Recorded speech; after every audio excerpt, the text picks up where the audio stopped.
Welcome to Ellie Gold's Inspired Flow. Walking in the streets of Jerusalem, it's pumping over here. Everyone back to school, transition time.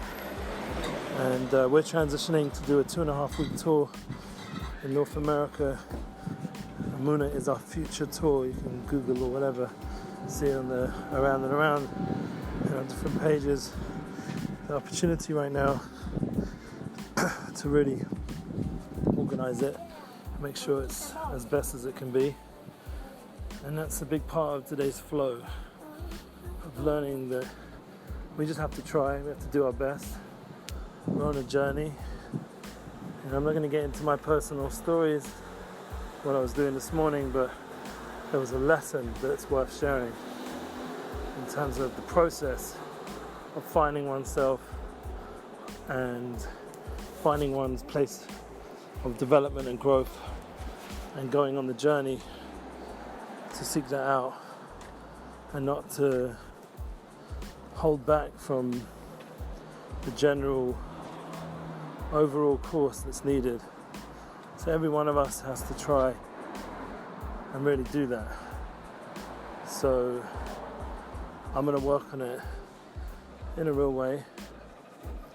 I'm still working through some decisions of how I want to do it and exactly where. It's constantly a challenge, and thank God Hashem gives you lots of directions. Like we're saying, the flow of life is a process. It's not like all resolved in one day, and you can't always have exact 100% seemingly solutions, and you have to sort of go the process, and that's where you have the opportunity to bring the Muna in and the journey, the inner search, the inner bikush, the tefillahs, the prayer, the spiritual quest, emotional quest, the physical quest. It's something which is a real process and takes time and development, and everything around you is constantly pushing you in certain directions. You make sure that you know who you are, you know what you want. Keep that focus on the passion and what is your value system and what's important. Like the idea of family first. That's what mostly I was focusing on this morning. I wasn't able to do as much work, but that was the work. I mean, that's where the blessings are going to come, through that relationship, through that inner calling, and it should be no contradiction for your overall success and career and whatever you're doing when you focus on that. Because as they say, a happy wife, happy life, happy children, is a happy soulmate, happy relationships. It gives you the peace of mind, it gives you the ability to then tackle your next mission and work with success, because it's going to be a mission, it's going to be a mountain.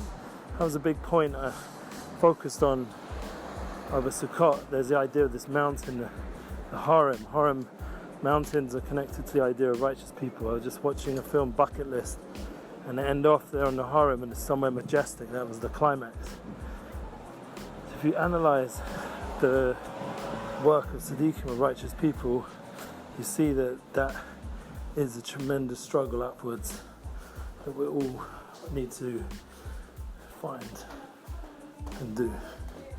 So on that note, I'll leave you at a certain point on that mountain as we climb up together. A beautiful day.